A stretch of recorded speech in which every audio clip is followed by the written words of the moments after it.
Back to Beena's learning class. 6ാം ക്ലാസ്സിലെ social സയൻസിന്റെ 10ാമത്തെ ചാപ്റ്റർ കുഞ്ഞുങ്ങളെ ത്രൂ ദ ഓഷൻസ്, സമുദ്രങ്ങളിലൂടെ കേട്ടോ. ആദ്യത്തെ 9 ചാപ്റ്ററും നമ്മൾ ഇട്ടിട്ടുണ്ട്. ഇത് 10ാമത്തെ ചാപ്റ്റർ ആണ്. നമുക്ക് അടുത്ത കേട്ടോ ആനുവൽ എക്സാമിന് വേണ്ടുന്നതാണ് 10 മുതലുള്ളത് കേട്ടോ. എല്ലാം വേണം, എന്നാലും കൂടുതൽ ചോദിക്കുന്നത് ഇവിടെ മുതലാണ്.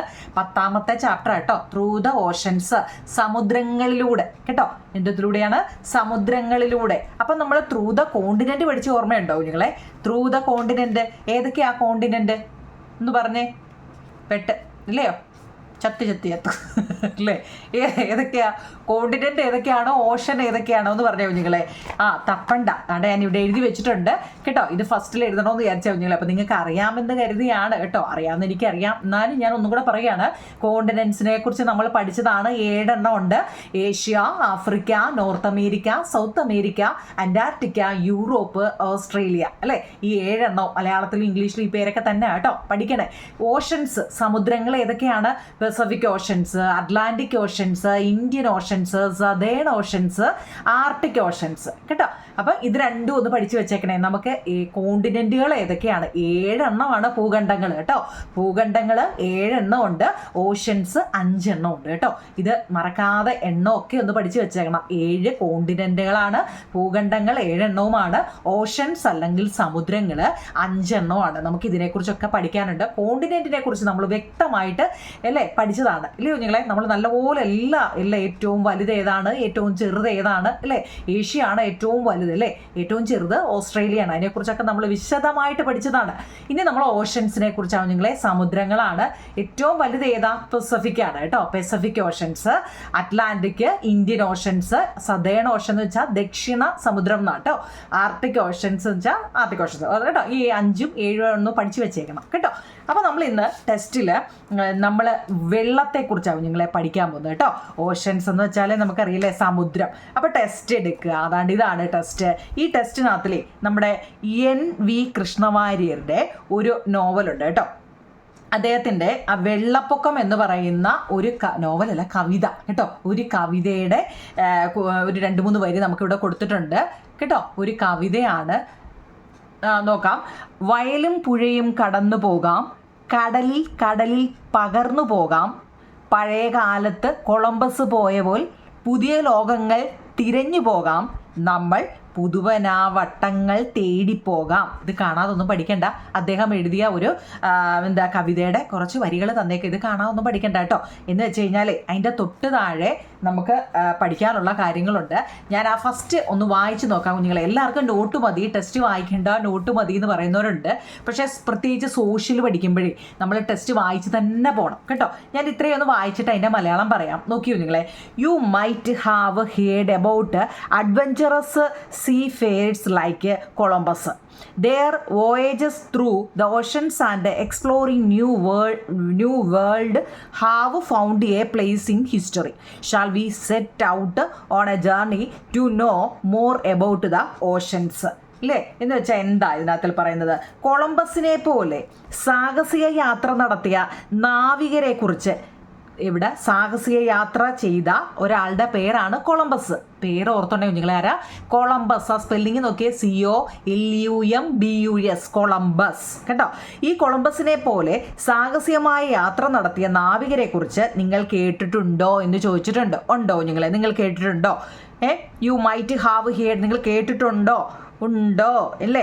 പുതിയ ലോകങ്ങൾ തേടി വിശാലമായ സമുദ്രങ്ങളിലൂടെ അവർ നടത്തിയ യാത്രകൾ ചരിത്രത്തിൽ സ്ഥാനം പിടിച്ചവയാണ്. സമുദ്രങ്ങളെക്കുറിച്ച് അറിയാൻ നമുക്കും ഒരു യാത്ര പോയാലോ എന്നാണ് ചോദിച്ചിരിക്കുന്നത്. പോവാം, നമുക്കും പോവാം.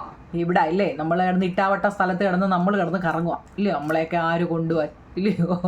നോക്കാം കുഞ്ഞുങ്ങളെ. അടുത്ത്, water is one of the major components that returns life on the earth. 71% of the earth surface is covered with water.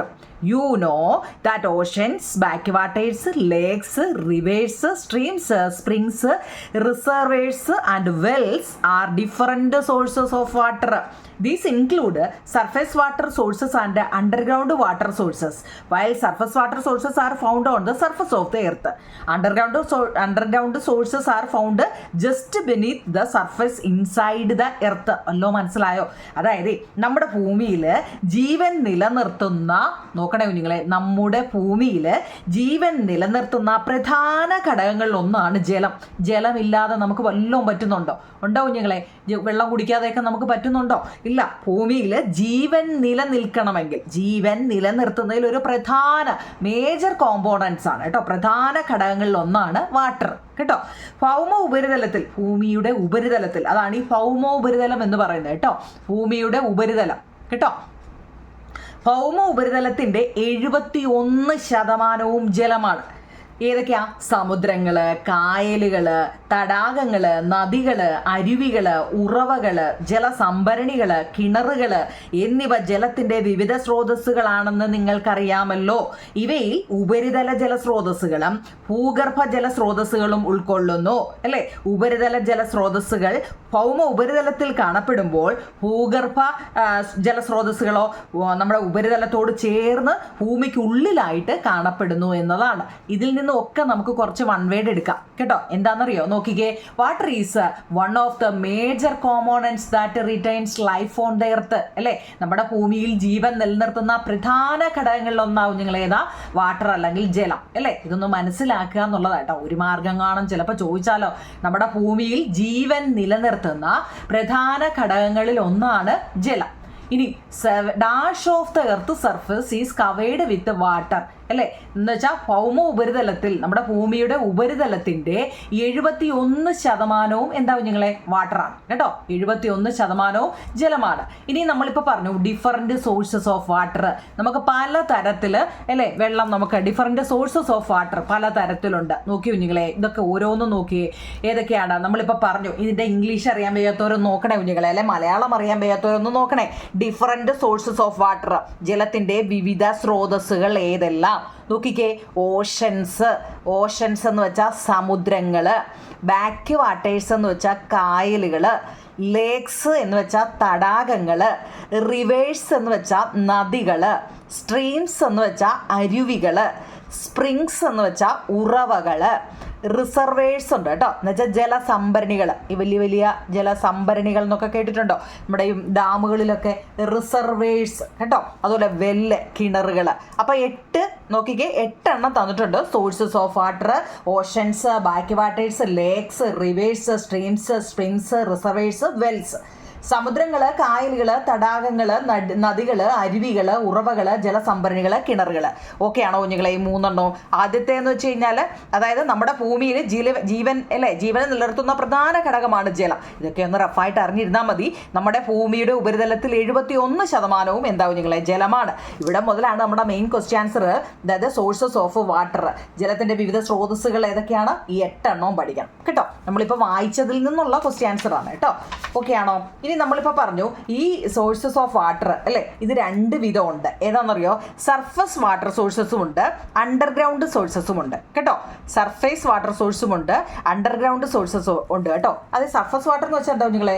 Surface water sources are found on the surface of the earth അല്ലേ. Surface of the earth, ഉപരിതല ജലസ്രോതസ്സുകൾ എന്ന് വെച്ച് കഴിഞ്ഞാൽ ഭൂമിയുടെ ഉപരിതലത്തിൽ കാണപ്പെടുന്ന, ഭൂമിയുടെ പുറത്ത് അല്ലേ, ഭൂമിയുടെ പുറത്ത് കാണപ്പെടുന്ന. ആ ചോദ്യത്തിൽ തന്നെ ഉണ്ട് അല്ലേ, സർഫസ് വാട്ടർ ഭൂമിയുടെ പുറത്ത് അല്ലേ, ഉപരിതലത്തിൽ കാണപ്പെടുന്നതാണ്. അപ്പം അണ്ടർഗ്രൗണ്ടോ ആ ചോദ്യത്തിൽ തന്നെ ഉണ്ട് അല്ലേ. അണ്ടർഗ്രൗണ്ട് സോഴ്സസ് എന്ന് വെച്ചാൽ എന്താ?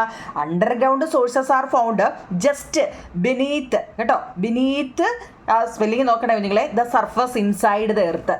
അതായത് ഭൂഗർഭ ജലസ്രോതസ്സുകൾ എന്ന് വെച്ച് കഴിഞ്ഞാൽ ഉപരിതലത്തോട് ചേർന്ന്, ബെനീത്ത് ചേർന്ന് എവിടാ?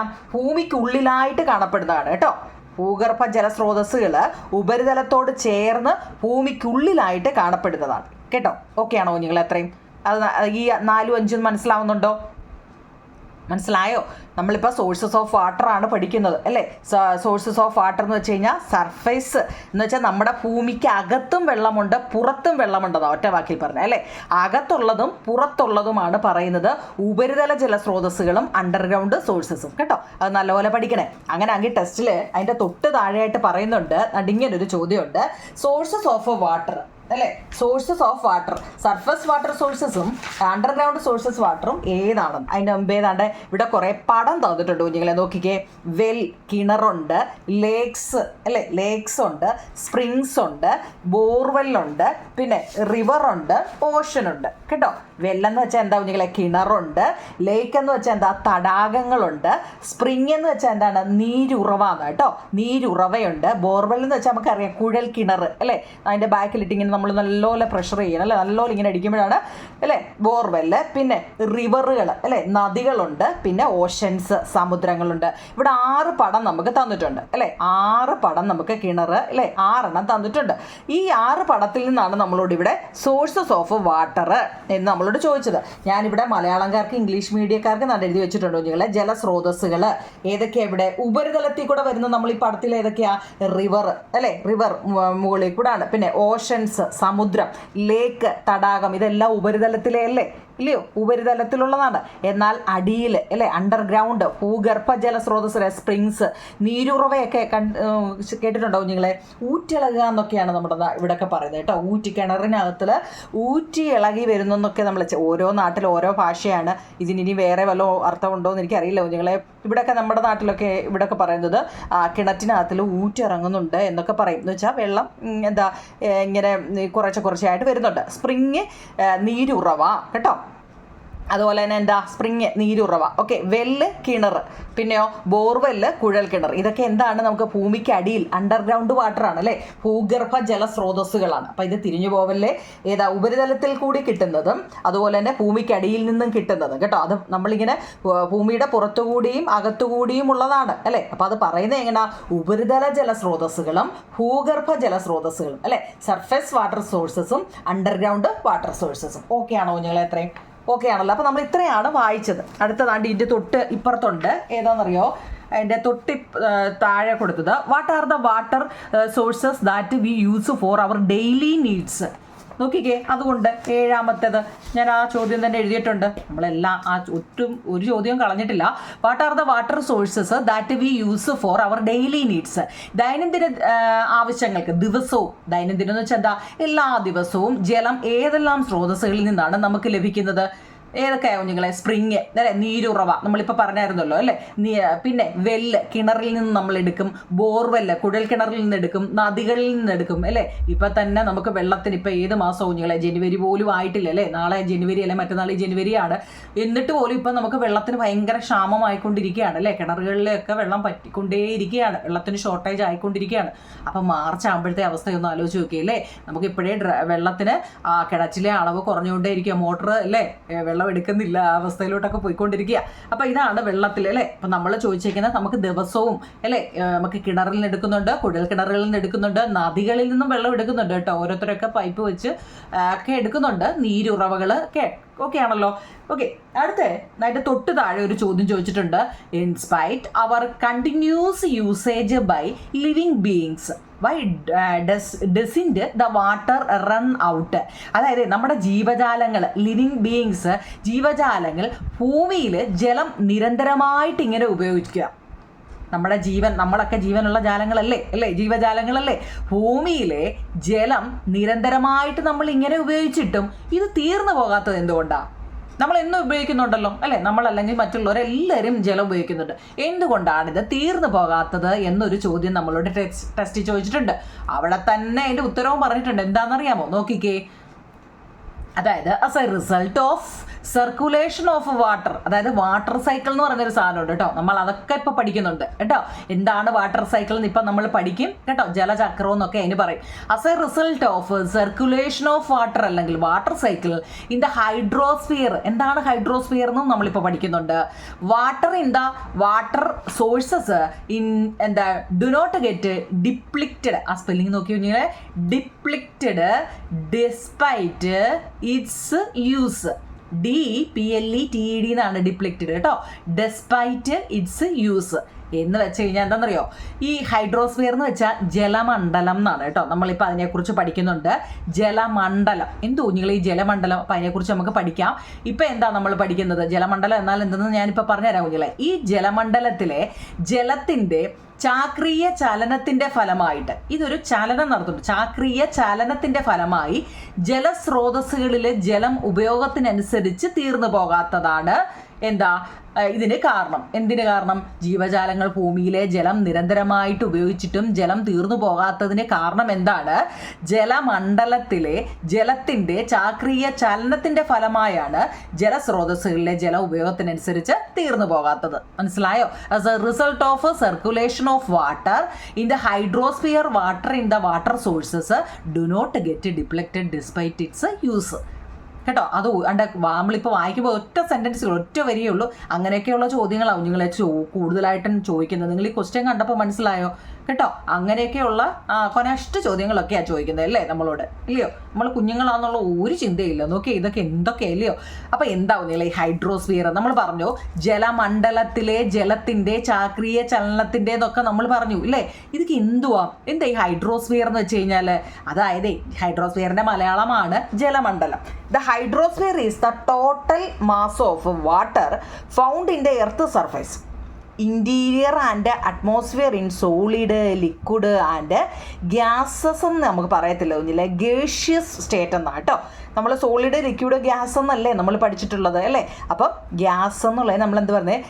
ഗേഷ്യസ് സ്റ്റേറ്റ് എന്ന് പറയണം കേട്ടോ. ഓക്കെ ആണോ? ഗ്യാസസ് എന്നല്ല നമ്മൾ പറയുന്നത്, ഗേഷ്യസ് സ്റ്റേറ്റ് അങ്ങനെ പറയാൻ പഠിക്കണം കേട്ടോ. ഖരം, ദ്രാവകം, വാതകം എന്നീ അവസ്ഥകളിൽ ഏതൊക്കെയാണ് നിങ്ങളെ? Solid, liquid, gas. ഖരം, ദ്രാവകം, വാതകം എന്നീ അവസ്ഥകളിൽ നമ്മുടെ ഭൂമിയുടെ ഇത് പറയുമ്പോൾ തന്നെ നിങ്ങൾ ഓർത്തോണം അല്ലേ? ഖരം, ദ്രാവകം, വാതകം എന്ന് വെച്ചാൽ നമുക്കറിയാം അല്ലേ? വെള്ളമായിട്ടുള്ളത്, കട്ടിയായിട്ടുള്ളത്, ആവിയായിട്ടുള്ളത്, ഇതൊക്കെ അല്ലേ? ഈ അവസ്ഥയിൽ ഭൂമിയുടെ ഉപരിതലം, നമ്മുടെ ഭൂമിയുടെ പുറമേയുള്ള ഭാഗമില്ലേ ഉപരിതലം, അവിടെയല്ലേ നമ്മൾ താമസിക്കുന്നത് അല്ലേ? ഭൂമിയുടെ പുറത്തല്ലേ നമ്മളൊക്കെ താമസിക്കുന്നത്. ഈ ഉപരിതലത്തിലും അതിൻ്റെ അന്തർഭാഗത്തും അതിൻ്റെ അകത്തും അന്തരീക്ഷത്തിലുമായി കാണപ്പെടുന്ന ആകെ ജലത്തിനെയാണ് ജലമണ്ഡലം എന്ന് പറയുന്നത്. ഖരം, ദ്രാവകം, വാതകം എന്നീ അവസ്ഥകളിൽ ഭൂമിയുടെ ഉപരിതലത്തിലും അന്തർഭാഗത്തും അന്തരീക്ഷത്തിലുമായി കാണപ്പെടുന്ന ആകെ ജലമാണ് കുഞ്ഞുങ്ങളെ ജലമണ്ഡലം അല്ലെങ്കിൽ ഹൈഡ്രോസ്ഫിയർ എന്ന് പറയുന്നത്. The hydrosphere is the total mass of water found in the earth surface, interior and atmosphere in solid, liquid and gaseous state. വായിക്കാൻ പറ്റുന്നുണ്ടല്ലോ? വായിക്കാൻ പറ്റുന്നുണ്ടോ കുഞ്ഞുങ്ങളെ എഴുതിയേക്കുന്നത്? ഓക്കെ ആണോ? അത്രയും ഹൈഡ്രോസ്ഫിയർ എന്നാൽ എന്തെന്ന് പഠിച്ചല്ലോ, നല്ലപോലെ അറിയാമല്ലോ. ജീവജാലങ്ങൾ ഭൂമിയിൽ നിരന്തരമായിട്ട് വെള്ളം എടുത്തിട്ടും വെള്ളം എന്തുകൊണ്ട് തീരുന്നില്ല എന്ന് നമ്മൾ പഠിച്ചല്ലോ. 9 ഓക്കെ ആണോ? അടുത്ത 10ാമത്തെ ചോദ്യം, അത് വളരെ ഇമ്പോർട്ടൻ്റ് ആണ്. നമ്മളിപ്പോൾ പറഞ്ഞു വാട്ടർ സൈക്കിൾ അല്ലെങ്കിൽ ജലചക്രം എന്നും പറയാം കേട്ടോ. വാട്ടർ സൈക്കിളിനെ ജലചക്രം അല്ലെങ്കിൽ ജലപരിവൃത്തി എന്നാണ് നമുക്ക് തന്നിരിക്കുന്നത്. ജലചക്രം എന്ന് പറയുന്നതും ശരിയാണ്. ജലപരിവൃത്തി എന്നാണ് ഇപ്പോഴത്തെ ടെസ്റ്റ് വന്നിരിക്കുന്നത് കേട്ടോ. ജലചക്രം അല്ലേ എന്ന് വെച്ചാൽ എന്താണെന്നറിയോ? അതുകൊണ്ട് ഇവിടെ ഒരു പടം കൊടുത്തിട്ടുണ്ട് നിങ്ങൾക്ക് കേട്ടോ. എന്നിട്ട് ഈ പടം കണ്ടാൽ നിങ്ങൾക്ക് മനസ്സിലാവും. അതായത് നിങ്ങൾക്ക് കാണാൻ പറ്റുന്നുണ്ടോ?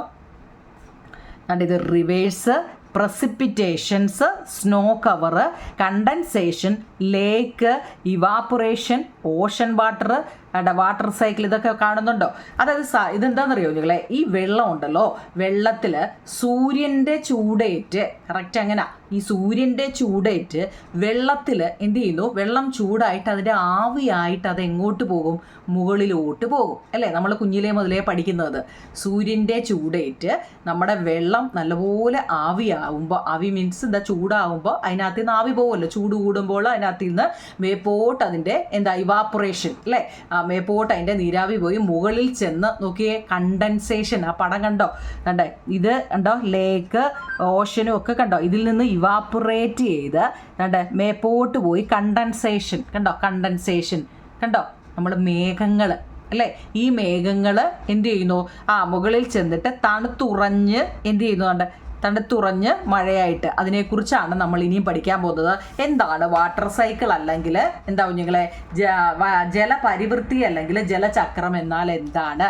ഒറ്റ വരി പറഞ്ഞു കഴിഞ്ഞാൽ water cycle is the continuous circulation of water on the earth under it's surface and in the atmosphere. അതായത് നമ്മുടെ ഭൂമിക്ക് ഉള്ളിലും ഭൗമ ഉപരിതലത്തിലും അന്തരീക്ഷത്തിലുമായുള്ള ജലത്തിൻ്റെ ഒരു ചാക്രീയ ചലനമാണ് വാട്ടർ സൈക്കിൾ അല്ലെങ്കിൽ ജലപരിവൃത്തി എന്ന് പറയുന്നത്. Water cycle is the continuous circulation of water on the earth under it's surface and it's atmosphere in the atmosphere കേട്ടോ. ഭൂമിക്ക് ഉള്ളിലും ഭൂമിയുടെ ഉപരിതലത്തിലും അന്തരീക്ഷത്തിലുമായിട്ടുള്ള, നമ്മുടെ അന്തരീക്ഷം ഉണ്ട് അറ്റ്മോസ്ഫിയർ കേട്ടോ, അന്തരീക്ഷത്തിലുമായിട്ടുള്ള ജലത്തിൻ്റെ ചാക്രീയ ചലനമാണ് കേട്ടോ. ജലപരിവൃത്തി അല്ലെങ്കിൽ വാട്ടർ സൈക്കിൾ അല്ലെങ്കിൽ ജലപരിവൃത്തി അല്ലെ, ജലചക്രം എന്നൊക്കെ നമ്മൾ പറയാം. അപ്പം നമ്മൾ ആ പടത്തിൽ കണ്ട കാര്യങ്ങളെ എന്തൊക്കെയാണോ കുഞ്ഞുങ്ങളെ നോക്കിക്കേ. ഇംഗ്ലീഷ് മീഡിയക്കാർ നോക്കൂ കുഞ്ഞുങ്ങളെ, അത് എന്ന് വെച്ച് കഴിഞ്ഞാൽ അത് എഴുതാനുള്ളതാട്ടോ. എന്താണെന്നറിയോ? The different sources of water on the earth turn in to vapour through evaporation. ഒന്നാമത്തെ. 2, the vapour thus formed becomes clouds through condensation. പിന്നോ, in addition to clouds, fog and dew are other form of condensation. അടുത്തത്, water droplet from the clouds reach the earth through പ്രസിപ്പിറ്റേഷൻസ്.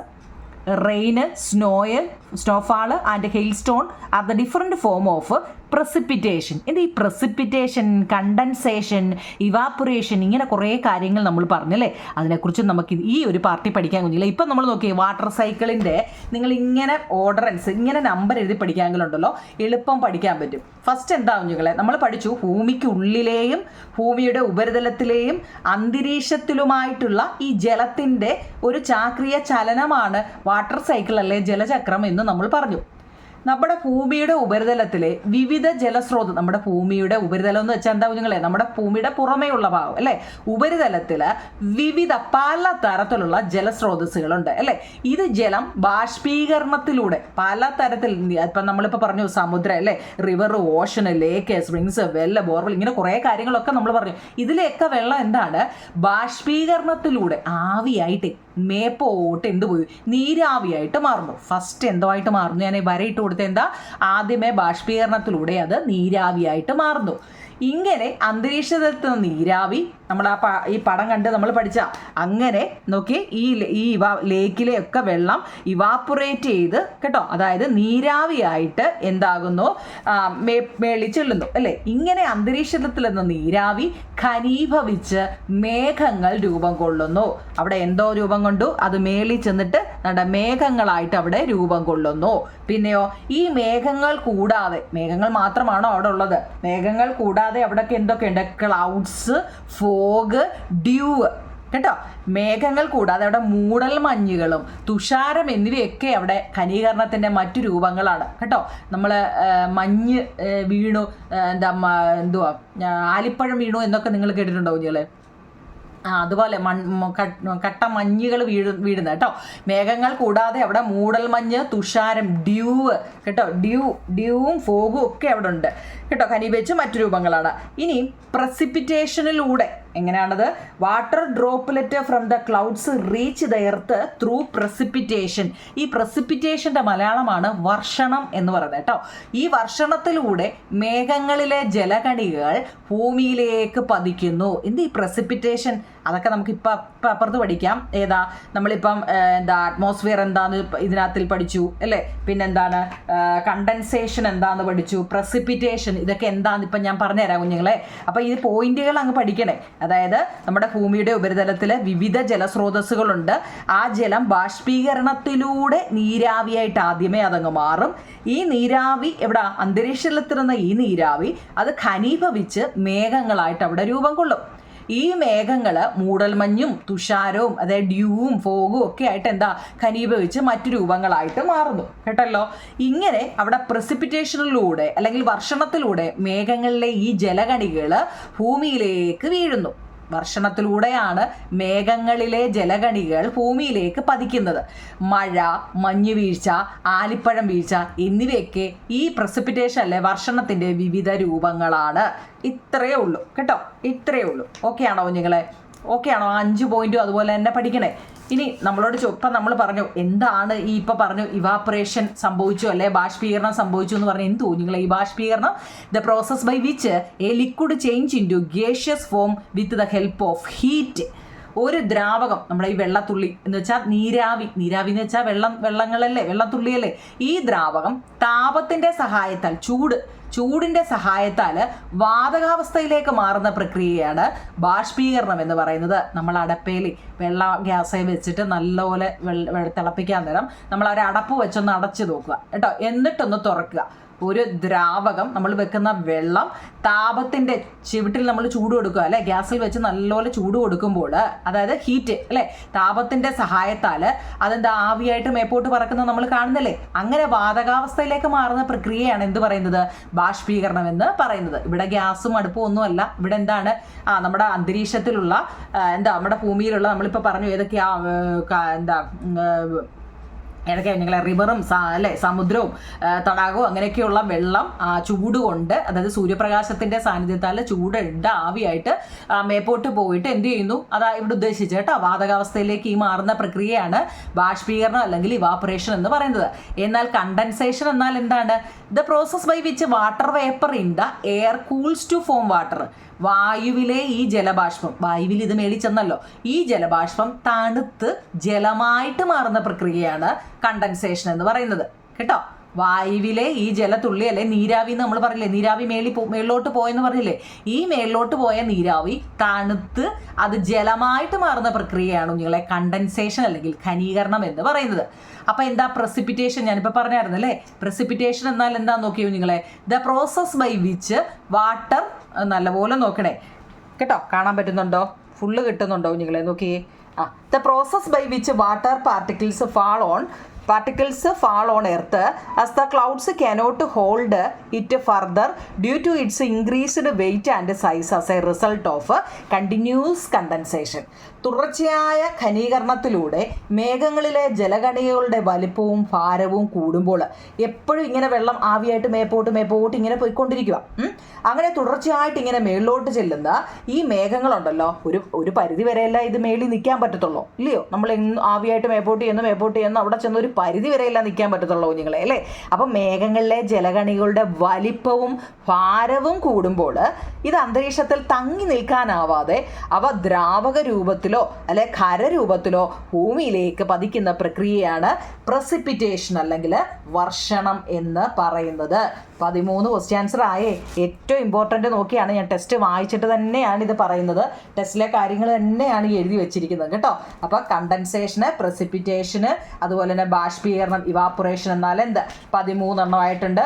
14ാമത്തെ ചോദ്യം തൊട്ടിപ്പുറത്തെ page ഇതാണ്ട് ഇതുപോലെ കുറേ കാര്യങ്ങൾ. ഇതും water cycle എന്നാലെന്ന് ചോദിച്ചാൽ ഇത് എഴുതിയാലും മതി. ഏതാ, the water in the hydrosphere moving ഏതാ cyclically through the process of evaporation, condensation and precipitation is known as water cycle കേട്ടോ. ആ ഒരു അതും ഒരു പ്രധാനപ്പെട്ട നല്ലൊരു പോയിന്റാണ്. നമ്മൾ നേരത്തെ ഒരു വാട്ടർ സൈക്കിൾ എല്ലാം കൂടി എഴുതിയാൽ നിങ്ങൾക്ക് പഠിക്കാനുള്ള ബുദ്ധിമുട്ടുകൊണ്ടാണ് ഞാനിത് പറയാഞ്ഞത് കേട്ടോ. ഓക്കെ ആണോ നിങ്ങളെ? അടുത്ത നമുക്ക് ഇവിടെ ഞാൻ ഡിസ്ട്രിബ്യൂഷൻ ഓഫ് വാട്ടർ, അത് ഈ പടം ഇത് ഞാൻ ഇനിയും വരച്ച് കാണിക്കേണ്ട കാര്യമുണ്ടോ നിങ്ങൾ? ഇവിടെ ഓൾറെഡി തന്നിട്ടുണ്ട് കണ്ടോ. അതായത് Ocean water and other saline water. ഈ സലൈൻ വാട്ടർ എന്ന് വെച്ചാൽ എന്താവും നിങ്ങൾ? ഓഷൻ വാട്ടർ എന്ന് വെച്ചാൽ എന്തായിരിക്കും? സമുദ്രത്തിലെ അല്ലെ, സമുദ്രത്തിലെ ജലം. പിന്നെന്താ സലൈൻ വാട്ടർ എന്ന് വെച്ചാൽ എന്താ? ലവണ ജലം എന്നാണ് കേട്ടോ. ലവണം, സലൈൻ എന്ന് വെച്ചാൽ ലവണ, ഉപ്പുവെള്ളം എന്ന് അല്ല പറയുന്നത്. സലൈൻ വാട്ടർ എന്ന് വെച്ചാൽ വെച്ച് കഴിഞ്ഞാൽ ലവണജലം എന്നാണ് കേട്ടോ. ഇതിനകത്ത് നമ്മുടെ ഭൂമിയിൽ കറക്റ്റ് പറയാമെങ്കിൽ അതിനെക്കുറിച്ച് താഴെ പറയുന്നുണ്ട്. Have you noticed 97% of water on the earth saline water, 3% total water earth fresh water. അതായത് ഇവിടെ കൊടുത്തിട്ടുണ്ടോ ഇങ്ങനെ 97% കേട്ടോ. 97% of water on earth of saline water. ഭൂമിയിലെ ജലത്തിൻ്റെ 97% ലവണ ജലമാണ്. നമ്മുടെ ഭൂമിയിൽ മൊത്തം 100%-ൽ 97% ലവണ ജലമാണ് കേട്ടോ, സലൈൻ വാട്ടറാണ്. 3% 3% of total water on earth is fresh water. ഭൂമിയിലെ ആകെ ശുദ്ധജലത്തിൻ്റെ 3% മാത്രമേ ഉള്ളൂ എന്താ? ശുദ്ധജലം അല്ലേ. മൊത്തം ജലത്തിൻ്റെ 3% മാത്രമേ ഉള്ളൂ കുഞ്ഞുങ്ങളെ ശുദ്ധമായ ജലം എന്ന് പറയുന്നത് കേട്ടോ. ബാക്കി 97% എന്താണ്? ലവണ ജലമാണ് അല്ലെങ്കിൽ സലൈൻ വാട്ടർ. ഉപ്പുവെള്ളം എന്നൊക്കെ നമ്മൾ പറയത്തില്ല, ഉപ്പുവെള്ളം അല്ലേ. ഓക്കെ, അപ്പോൾ നമ്മൾ അതിൻ്റെ ടെസ്റ്റിനകത്തിൽ ഇവിടെ ഓരോന്നിനെ കുറിച്ചും പറയുന്നുണ്ട്. Okay, water in ice sheet and glaciers എന്ന് വെച്ച് കഴിഞ്ഞാൽ എന്താ? ഹിമപാളികൾ കേട്ടോ. ഐസ് ഷീറ്റ് എന്ന് വെച്ചാൽ എന്താ നിങ്ങളെ? ഹിമപാളികൾ. അതുപോലെ തന്നെ ഹിമാനികളിലെയും ജലം 66.7% നമ്മുടെ അന്തരീക്ഷത്തിൽ അത് ആ വെള്ളമാണ് കേട്ടോ. പിന്നെ ബാക്കിയോ അണ്ടർഗ്രൗണ്ട് വാട്ടർ 30 എന്ന് വെച്ചാൽ ഭൂമിക്കടിയിൽ നിന്നും നമുക്ക് കിട്ടുന്നത് 30.1% അല്ലേ. പിന്നെ സർഫസ് വാട്ടർ, പുറത്ത് പുറത്തോ ഉപരിതല ജലം എന്ന് വെച്ചാൽ ഈ മഴയൊക്കെ പെയ്ത് അല്ലേ, ഉപരിതല ജലം എന്ന് വെച്ചാൽ 0.3%. ഇനി വേറെ എന്തെങ്കിലുമൊക്കെ വെള്ളം അതർ സോഴ്സസ് എന്ന് വെച്ചാൽ 0.9% അല്ലേ. അപ്പോൾ അതിൻ്റെ നോക്കിയേ ഫ്രഷ് വാട്ടർ എത്ര ഉണ്ട് നോക്കിയേ 3% ആണ് ഫ്രഷ് വാട്ടർ വരുന്നത് കേട്ടോ. അപ്പോൾ ഇത്രയേ ഉള്ളൂ കുഞ്ഞുങ്ങളെ. ഇനി നമ്മൾ ഓഷനെ കുറിച്ച് പാർട്ട് 2 പഠിക്കാം. അപ്പോൾ ഇതിനകത്തിൽ നമ്മൾ നോട്ട് എത്ര 16 നോട്ടുകൾ, 16 ക്വസ്റ്റ്യൻ ആൻസർ. 17ാമത്തെ നമ്മൾ ഇതെന്ന് അറിഞ്ഞിരിക്കണം, കാരണം ഇതിനെക്കുറിച്ച് ഇനി നമ്മൾ പഠിക്കാൻ പോവുകയാണ്. സമുദ്രങ്ങളെക്കുറിച്ചാണ് നമ്മൾ പഠിക്കേണ്ടത്. അപ്പോൾ അതിൻ്റെ ആദ്യത്തെ കേട്ടോ പേജ് 1-2 എണ്ണത്തിലെയാണ് നമ്മളിപ്പോൾ പറഞ്ഞത്. നിങ്ങൾ വൃത്തിയായിട്ട് എഴുതിയെടുക്കണേ നിങ്ങൾ കേട്ടോ. അപ്പോൾ ഹാപ്പി ന്യൂ ഇയർ. താങ്ക്